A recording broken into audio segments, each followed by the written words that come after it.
शब्द से निशब्द तक अनंत श्री के साथ। एक अन्य मित्र ने पूछा है, स्वामी आनंद ओंकार ने, प्यारे सद्गुरु, मनुष्य पृथ्वी पर कहाँ से आता है, क्यों आता है और कहाँ जाता है, इस रहस्य से अवगत कराएं तो अत्यंत कृपा होगी। मनुष्य पृथ्वी पर कहाँ से आता है? पृथ्वी तुम्हारे रहने का एक आयाम है। ऐसी बहुत सारी पृथ्वियां हैं और तुम एक ही पृथ्वी पर नहीं रहे हो, तुम अनेक अनेक पृथ्वियों से गुजरे हो। फिर इस भौतिक जगत के पार अभौतिक जगत भी है, जहां तुम शुद्ध ऊर्जा रूप में रहते हो। उसके भी बहुत सारे तल हैं। तो मुख्य रूप से जो तुम्हारा घर है वो अभौतिक जगत ही है, नॉन फिजिकल रियल, ऊर्जा का आयाम। ऊर्जा के आयाम में बहुत सारे तलों से गुजरकर तुम इस भौतिक जगत में आते। अभी भी तुम अपने उसी घर से जुड़े हो, उसी अभौतिक जगत से। वहां से यहां आना, इस पृथ्वी पर, इस भौतिक शरीर में, तुमने पूछा है क्यों आते हैं? आना बस एक ही कारण से होता है कि तुम्हारी चेतना जीवन के अनेकानेक अनुभवों से गुजरकर समृद्ध होना चाहती। चेतना की समृद्धि इसी में है कि तुम जीवन के सारे अनुभवों से गुजरो। इसीलिए तुम अनेक जीवनों में आते हो, अनेक जन्मों में आते हो, अनेक अनेक भूमिकाओं में आते हो, और सारी भूमिकाओं से गुजरकर तुम अपने निकट आते हो। यह यात्रा करीब ऐसी ही है कि जैसे तुम्हें अपने घर आना है, तुम्हें अपना घर भी पता है, लेकिन तुम्हें पहले पूरे शहर के दरवाजे खटखटा आने। तुम सीधे अपने घर भी लौट सकते हो, लेकिन फिर बहुत आनंद नहीं होगा यात्रा। तो तुम बहुत सारे घरों में जाते हो, उनकी सांकल खटखटाते हो, वहां अनुभव समृद्ध होते हो, और फिर एक दिन वापस अपने घर लौटते हो। कोई भी अनुभव अगर शेष रह गया है तो तुम्हारी चेतना उतनी समृद्ध नहीं होती, जिन्हें तुम अच्छा बुरा कहते हो, उन सारे अनुभवों। अभी जैसे प्रश्न में था कि अच्छे और बुरे की अवधारणा, पाप पुण्य की अवधारणा, अभौतिक आयाम में कुछ भी अच्छा और बुरा नहीं, कुछ भी पाप और पुण्य नहीं, कुछ भी सुख और दुख जैसा नहीं। ये केवल इस शरीर के आयाम में ही है। जैसे ही तुम शरीर मुक्त होकर अपने उस नॉन फिजिकल डायमेंशन में जाते हो, वहां से जब तुम देखते हो तो तुम्हारे लिए हर घटना मात्र अनुभव की एक तरंग होती है। जिसे तुमने अभी कष्ट की तरह जाना था, वो भी एक तरंग है जिसे तुम दूर खड़े होकर देखते हो, और जिसे तुमने सुख जाना था, वो भी वहां से एक तरंग की तरह ही तुम्हारे अनुभव क्षेत्र में होती है। दोनों में कुछ भी अच्छा और बुरा नहीं होता। बस अब तुम देख पाते हो कि जीवन के कितने रंग संभव हैं, जीवन के प्रकट होने के कितने कितने आयाम हैं। हम बार बार इसीलिए जन्म लेते हैं कि हम इन अनुभवों से और इन आयामों से गुजर सकें, और जब इन सारे अनुभवों से गुजर कर तुम ठहर जाते हो, वही मुक्ति है। तुमने पूछा है कि यहां से तुम कहां जाते हो? यहां से तुम कहीं नहीं जाते। तुम अभी भी यहीं पर हो और तुम आगे भी यहीं पर होगे।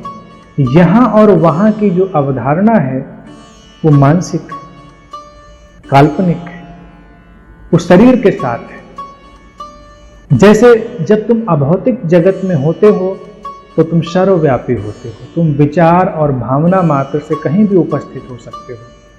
ये बंधन, ये सीमाएं शरीर के साथ हैं कि तुम्हें लगता है कहीं आना और जाना पड़ता है, और हम इसी आने और जाने की कल्पना पर ये तय कर लेते हैं कि जब व्यक्ति शरीर छोड़ता है तो कहीं जाता है और फिर कहीं से आता है। वस्तुतः आने जाने का जो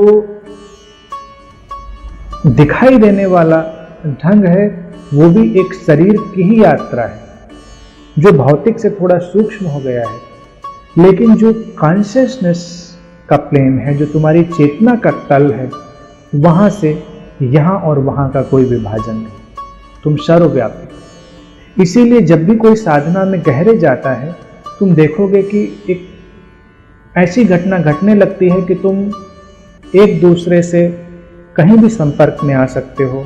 कभी कभी तुम्हें लगता है कि तुम्हारे हृदय की उठी बात किसी दूसरे के हृदय से गुजर गई, तुम्हारे भीतर कोई विचार उठा और किसी ने उसे क्रियान्वित कर दिया। सब जैसे साइमल्टेनियसली घट रहा है एक साथ। जब तुम गहरे ध्यान की शून्यता की दशा में या गहरे प्रेम की दशा में होते हो, तो इसका तुम्हें अनुभव कई बार घटता है, जैसे स्थान और समय का कोई विभाजन ही नहीं है, जैसे ये आना जाना बेमानी है। तो आने जाने की जो अवधारणा है वो केवल मानसिक है। जो कुछ है वो अभी और यहीं। तुम शरीरों से गुजरते हो, बस तुम अनेक अनेक शरीरों से गुजरते हो, और शरीरों की जो यात्रा है, शरीरों की यात्रा तुम्हें और अनुभव समृद्ध करने के लिए है। और ये सुंदर ही है कि जीवन और सुंदर हो और समृद्ध हो। यहाँ पर हर रंग के फूल खिले, यहाँ हर तरह की अनुभूतियाँ गुजरें, और फूल ही क्यों, हर तरह के कांटे भी खिलें, हर तरह के पहाड़ भी उगें, घाटियाँ भी हों, यहाँ पूर्णिमा भी हो, यहाँ अमावस भी हो, तभी तो जीवन सुंदर है। अगर एक दिन पूर्णिमा का चांद उठे और वहीं ठहर जाए, तो तुम विक्षिप्त होने लगोगे कुछ दिनों में। कब तक उसे देखोगे?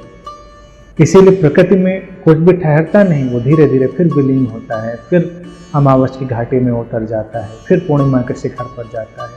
सब एक लयबद्धता में चलता है। जैसे सबको लगता है कि मेरा बचपन बहुत सुंदर था, स्वर्णिम था, लेकिन क्या कोई अपने बचपन में ही ठहरे रहना चाहेगा? किसी से भी पूछा जाए, क्या ये वरदान चाहोगे कि जो तुम बचपन के थे वैसे ही रह जाओ? तुम कहोगे नहीं। फिर किसी को लगता है कि मेरी युवा अवस्था बहुत अच्छी थी, अद्भुत थी, अतुलनीय ऊर्जा से भरी थी, लेकिन क्या तुम हमेशा वैसे ही बने रहना चाहोगे? जीवन हमेशा आगे जा रहा है, जीवन हमेशा नए नए रंगों से अपने को समृद्ध कर रहा है। यहाँ कुछ भी रुकता नहीं, इसीलिए सारे रंग आने जरूरी है। इसीलिए हम यहाँ आते हैं कि जीवन में कहीं जो कमी रह गई है उसे हम फिर से पूरा करें। इसलिए जब एक बार तुम आते हो और जब दूसरी बार तुम आते हो, तो जीवन नए ढंग से कुछ करवट लेता है। हर व्यक्ति के होने से जीवन अलग ढंग से समृद्ध हो रहा है।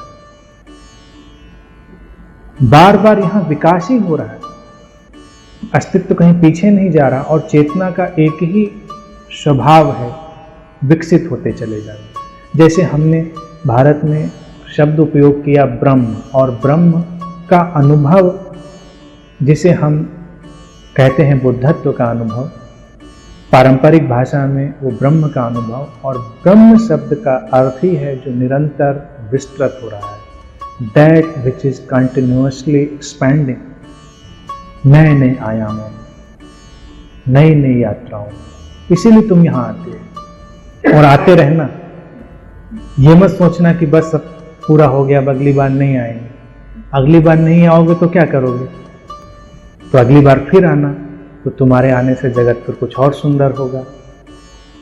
यात्रा चलती रहेगी, ये खेल ऐसे चलता रहेगा। जीवन की यही सुंदरता है कि ऐसे ही सब चलता रहे और निरंतर नए नए आयाम घटते रहे। आज के लिए इतनी ही बात।